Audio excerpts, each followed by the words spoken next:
À Champignol et Mondeville, tous les raisins ont été pressés. Pierre Dumont surveille l'étape suivante, la fermentation alcoolique. Phénomène naturel, je dirais presque magique.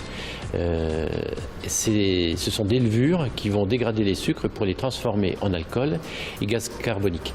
La première étape, c'est après la cueillette, on va disposer des raisins dans ce pressoir et de façon à recueillir un jus le plus clair, un jus de fruits qu'on appelle aussi mou et qui sera ensuite fermenté dans des récipients, des cuves.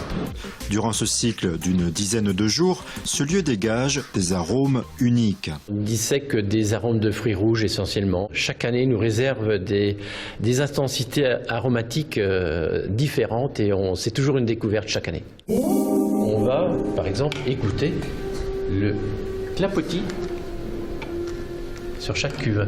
Ces odeurs et ces sons sont orchestrés par des micro-organismes vivants, les levures. La mission de la levure est de manger les sucres pour les transformer en alcool et en gaz carbonique.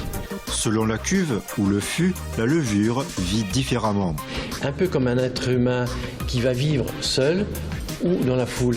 C'est cette comparaison et j'aime à faire souvent ces comparaisons par rapport à l'être humain parce que réellement un vin est un matériau vivant. La levure transforme le sucre du raisin en alcool et en gaz carbonique. Ce processus génère de la chaleur.